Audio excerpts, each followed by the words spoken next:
আপনি কি জানেন পৃথিবীতে এমন কিছু হাসপাতাল আছে যেগুলো এখন পরিত্যক্ত, কিন্তু রাতে সেখান থেকে নাকি ভেসে আসে ভুতুড়ে চিৎকার? না জেনে থাকলে লাইক দিয়ে ভিডিওটি দেখতে থাকুন।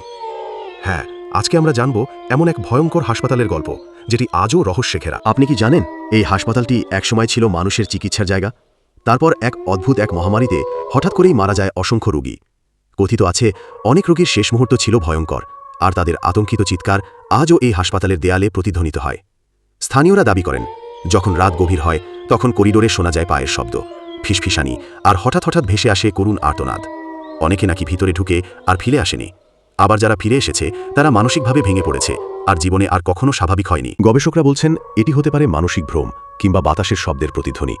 কিন্তু যারা কাছ থেকে এই অভিজ্ঞতা পেয়েছে তারা শপথ করে বলছে এখানে কিছু অশুভ শক্তি এখনও বাস করে, যারা কাউকে শান্তিতে থাকতে দেয় না। আপনি কি মনে করেন ভুতুড়ে হাসপাতালের এই রহস্য কি মানুষের কল্পনা, নাকি সত্যিই আছে অদৃশ্য ভয়ঙ্কর শক্তি যা আজও মানুষকে আতঙ্কিত করে রেখেছে? কমেন্টে জানাতে ভুলবেন না এবং লাইক, কমেন্ট, সাবস্ক্রাইব করে রাখুন। ধন্যবাদ।